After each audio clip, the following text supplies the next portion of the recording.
Okay, yeah. So, some very important things to understand, especially as we kind of go into these. Like, we're going to get a little technical here in a second. Some of the technicalities we're going to be getting into is like Google Ads, paid ads, pay per click, cost of acquisition of a customer, things like that. But very important to understand that you're gonna want before you ever like before you even like think about the location or the things that or where you're going to be, think about like in your mind, like, okay, do we have an idea of how we're going to market this in advance of opening? Understanding your state laws to see like, are there any sort of barriers to your ability to market, right? So you're going to want to understand all these things so you have an idea of what this is. Also, you want to understand this part of it too, so you have an idea of how to build these like this expense into your financial projections, because you don't want to underestimate the cost of marketing and how much that might cost over this period of time. Because if you look at this chart here, we're talking about 3 to 6 months prior and 6 to 12 months after.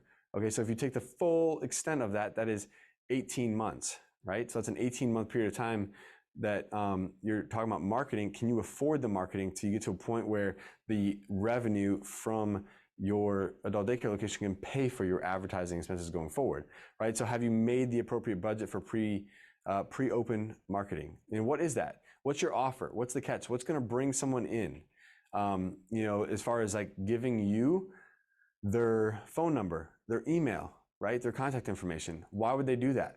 So it's, what's your offer? Is it some sort of discounted rate when you do open? Is it some sort of giveaway of some sort that's related to the person in need of care for their loved one?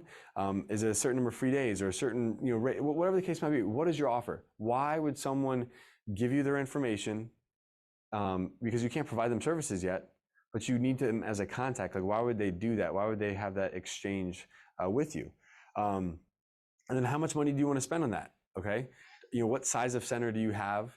How many people do you expect to attend on a daily basis? That's going to have a lot to do with like how much of a budget you should spend on this. I mean, you really should think about spending somewhere between 5 and 10% of your total all-in costs on marketing. Okay. So if you're thinking about 200,000, 300,000, 400,000, 500,000, you should be thinking about, okay, am I spending, $10,000 on marketing? 15, 20, 25, 50,000 on marketing over the course of these 18 months. Okay, and then how's that split up? Now we got to divvy it up. Okay, what dollar amount goes into pre-marketing? What dollar amount goes into grand opening? What dollar amount goes into the post-marketing? Okay, so then understanding for the grand opening, like who is going to be in attendance there? One of the things I think I've seen too much of is too many people will start marketing after they open, and then too many people will think that because they're having a grand opening, just everyone in the community is going to come. Like, you should be marketing your grand opening party or celebration or whatever you call it, like at least 3 months prior to that actually happening, because you should be, collecting RSVPs, getting their name, their information. Go to Eventbrite, make an Eventbrite listing, use that link to collect the information from the people that are coming. Find out, are they going to be referral sources in the community? Like, are we talking about other law attorneys, doctors' offices, other referral sources, or are we talking about potential leads, potential members? You want to put them into 2 different buckets. So you might want to, find a way on that form that when you're collecting their information, whether it's on your website, whether it's on the Eventbrite link to your grand opening, whatever the case might be, you want to make sure that you're identifying, okay, is this person a potential referral source, that I need to continue to build a relationship with, or is this person a potential lead, someone in need of the services that I'm offering? And then think about on the post-marketing side, you're going to have lead generation and you're going to have awareness. And we're going to kind of get into the difference of the two. But awareness is, don't expect to put money into awareness to generate immediate results. Awareness is a long-term game. Okay, it's a long-term play. So make sure that when you're talking about the awareness part, just make sure that you know that this is money you're spending to build kind of awareness in the community about, one, what adult daycare services is, because that's the number one problem you're going to face, period, when it comes to opening up your own adult daycare. But number two, you're going to want to make sure that you're helping the community understand, okay, here's what adult daycare is, and then we are opening, on what day, or we have already opened, or this is how we can help. This is who we are. Come in, take a tour, visualize it, see it, experience it, get an understanding of truly how we're helping people.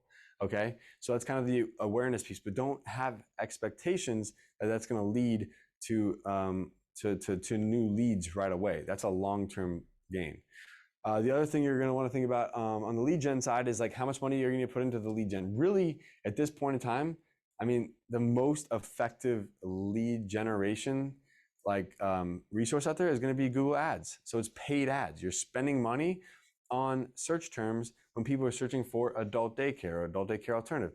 You're spending money on that because those people who are searching for that service are in need of adult daycare more than likely, right? They wouldn't be searching for adult daycare. They wouldn't be searching for senior care or alternative to home care, alternative to assisted living if they didn't need services. And because they need services and they're using Google, there's more than likely there's a more immediate need where they're gonna, this is actually gonna produce more of a lead as opposed to the awareness piece where you're building awareness, but you have no real direct understanding of like what's that return on investment. You could be building awareness with all of these different people, all these different relationships, only to find out that sometime in the future, like that lead, like a lead comes from that like maybe 6 months from now or a year from now or 18 months from now, okay? But you don't have time at kind of like the first 12 months of being open to wait 18 months to get that first lead. So it's important to be doing the awareness piece of it, but it's also important that you're spending a larger majority of your money on lead generation, right?